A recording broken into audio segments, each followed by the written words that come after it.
পোশাক খাতের আসলে পরিস্থিতিটা কি দাঁড়ালো? যখন কাজ শুরু হলো, কারখানাগুলো খুলে গেল, তখন আবার কেন সংঘাত? যে সংঘাতে একজন নারী শ্রমিক নিহত হয়েছে।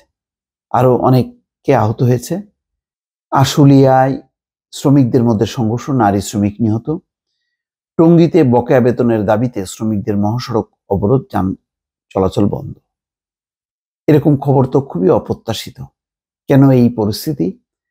এখন দেখা যাচ্ছে শ্রমিকদের মধ্যে বিভক্তি, দুই গ্রুপ, সেই সঙ্গে পুলিশ, আর এখনো বকেয়া বেতন। তাহলে বকেয়া বেতন থাকবে কেন? এটা তো থাকার কথা না। যেভাবে সব পক্ষের সঙ্গে মিটিং টিটিং করে শুরু হলো, এবং মালিকরাও বলল যদি পরিস্থিতি শান্ত না হয় তাহলে সোমবার থেকে তারা বন্ধ করে দেবে। আর মিটিং এর সিদ্ধান্ত হলো যে রোববার থেকে পুরোদমে কাজ শুরু হবে, এবং হলো তাই।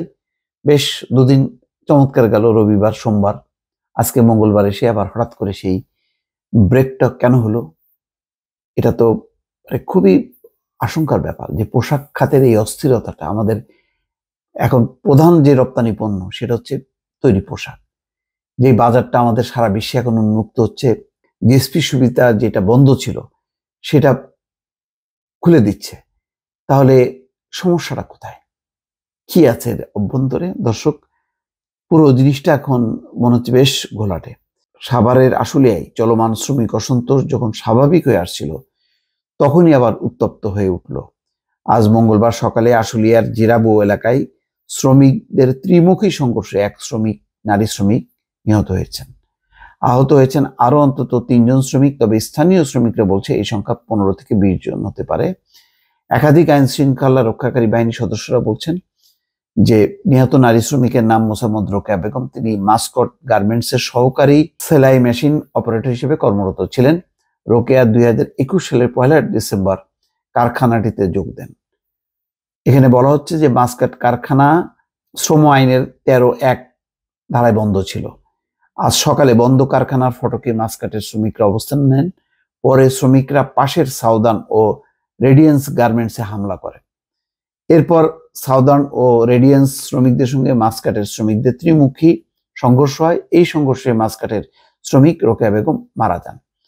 শিল্প পুলিশের এক কর্মকর্তা বলছেন, মাস্কট গার্মেন্টসের সামনে শ্রমিকদের দুই পক্ষের সংঘর্ষে একজন নারী শ্রমিক নিহত হয়, আহত হয় 3 শ্রমিক। কিন্তু আমার কথা হলো যে এরকম কেন হবে? আবার একই অবস্থা দেখেন টঙ্গীতে, গাজীপুরের টঙ্গীতে বকেয়া বেতনের দাবিতে ঢাকা ময়মনসিংহ মহাসড়ক অবরোধ করে বিক্ষোভ করছেন সিজন ড্রেসেস লিমিটেড নামের তৈরি পোশাক কারখানা শ্রমিকরা। আজ মঙ্গলবার সকালে 10:15টায় টঙ্গী খাপাড়া এলাকায় মহাসড়কে বিক্ষোভ শুরু করে তারা। টঙ্গীর খাপাড়া সড়কে সিজন ড্রেসেস লিমিটেডের অবস্থান। কারখানাটিতে কাজ করেন 1600 শ্রমিক।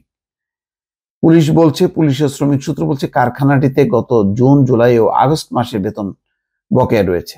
শ্রমিকরা 1 সপ্তাহ ধরে বেতন পরিশোধের দাবি জানিয়ে আসছেন, কিন্তু কারখানা কর্তৃপক্ষ বেতন পরিশোধ করছেন না। বিষয়টি নিয়ে কয়েকদিন ধরে শ্রমিকদের মধ্যে অসন্তোষ চলছে। এটা যৌক্তিক।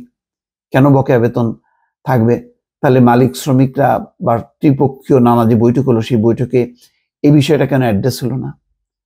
আজ সকালে শ্রমিকরা বকেয়া বেতনের দাবিতে কারখানার সামনে বিক্ষোভ শুরু করেন।